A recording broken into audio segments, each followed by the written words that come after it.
Magandang gabi Pilipinas, ito ulit si Mike Padua. Narito ulit tayo sa pinaka-latest sa ating panahon. Ito po ang Tagalog version ngayong araw ng Lunes hanggang Miyerkules, Enero 10 hanggang 12, 2022. Panibagong week na naman po ito upang malaman natin kung anong panahon ang makakanasan ng ating bansang Pilipinas at sa karatig pook ng Asia Pacific. So ito po ay brought to you by Typhoon 2000. Umpisa natin ang ating latest update. Ito yung CraftSat. At nakita po natin na for the past few days, medyo tahimik po ang buong Pilipinas. Kalmado, medyo mahina ang hangin, variable winds sa malaking bahagi po ng ating bansa. So nagkakaroon po tayo ng tinatawag na monsoon wake. Although sa nakalipas na nakarang linggo, meron tayong mahinang amihan dito po sa may Batanes Group. Nawala po yan, humina. At sa ngayon, nakakaranas po tayong napakagandang panahon. Okay? Halos wala po tayong nakikitang malalakas na thunderstorms. May mga maliliit na isolated ones, pero sa may Mindanao lang po yan. At overall ay good weather po all throughout the country. Pero sa susunod na 3 araw hanggang sa weekend, meron naman po tayong panibagong surge ng amihan.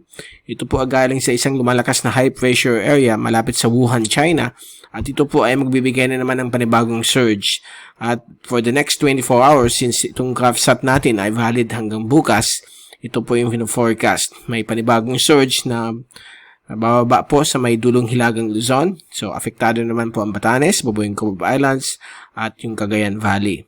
So, magkakaroon pong malakas na hangin na 30 at hanggang 50 km bawat oras at malalaking alon po dahil po sa lakas na dala hangin ito.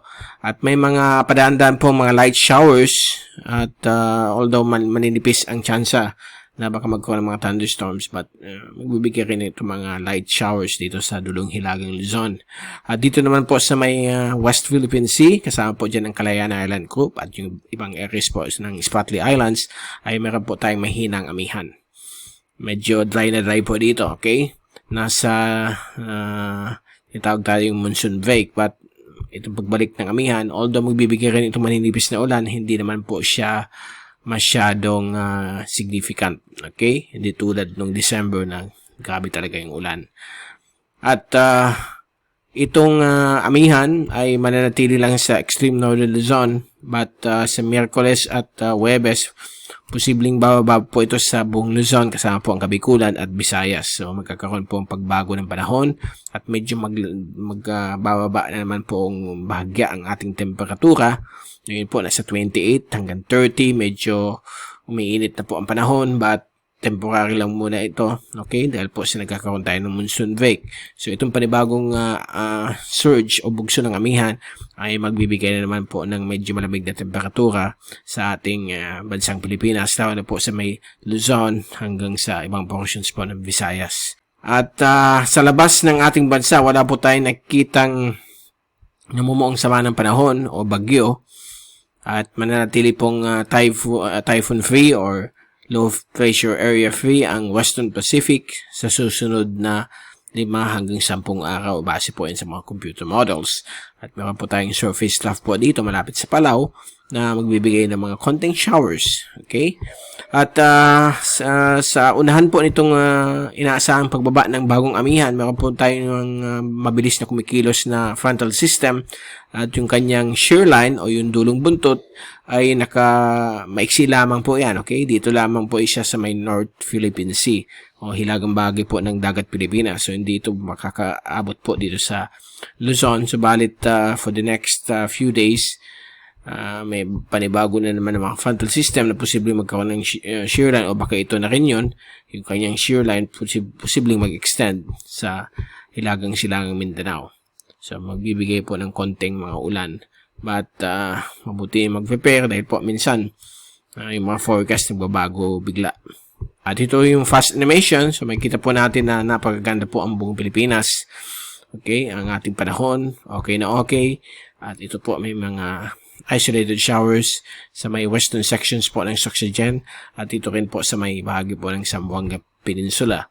At dito po sa ating windy.com zoom in satellite animation mula sa UMETSAT, Ito po yung visible image for the past 6 hours. Umpisa po 1:00 na yung hapon.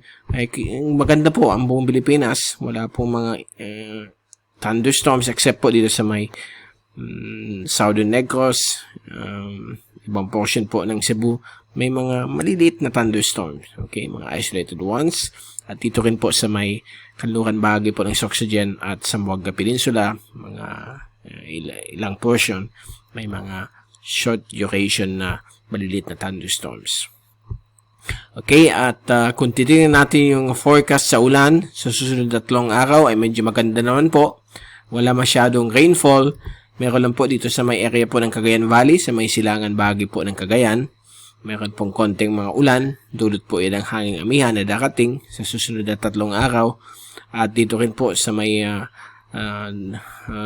hilagang silangan Mindanao, sa Northern Caraga at silangan bahagi po ng Davao Oriental at ibang portion po ng Northern Mindanao o hilagang Mindanao, may mga possible po na mga isolated rain showers o thunderstorms dulot po ng panibagong shear line. So may shear line po dyan na inaasahan base po sa forecast.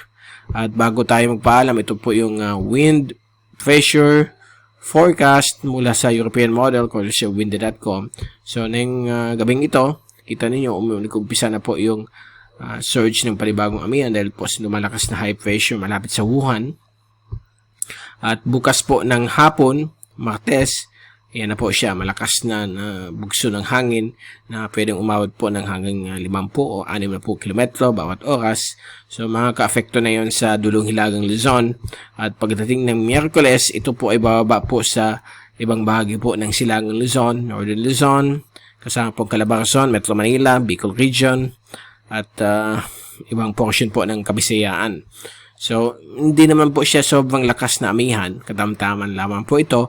So, may mga inaasahan pa rin mga isolated rain showers na pabugso-bugso sa silangan bahagi po ng Luzon, silangan Kabikulan, at dito rin po sa may silangan na area po ng Samar.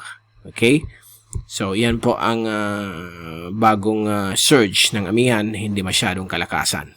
But i-observe natin yan pagdating Miyerkules, meron po tayong latest update tungkol dyan sa panibagong surge ng amihan na babalik ulit tayo sa magandang lamig na nakanasan natin noong nakalipas na ilang linggo. So yung pagbalik ng lamig ay makakabawas sa init na nakakanasan natin ngayon. At ito naman po yung rain forecast mula sa European model. At medyo okay naman po ang ating panahon pagdating sa ulan. So, bukas ng hapon, wala naman po masyado. May mga isolated showers lang po sa may portions ng Zamboanga Peninsula, Visayas, eastern sections po ng Luzon, at eastern Bicol Region. At si Miyerkules ay medyo mukhang meron tayo ditong yung tinatawag nating shear line. Okay, yan po. So, baka magpaulan po dito sa may bahagi po ng hilagang silangang Mindanao na pinakita natin kanina sa ating update sa rainfall accumulation. Samantala, itong area po ng Cagayan Valley, ibang portion po ng Northern Quezon at Eastern Bicol, baka may mga showers din dulot po ng surge ng amihan. So, yan po sa Miyerkules. Okay?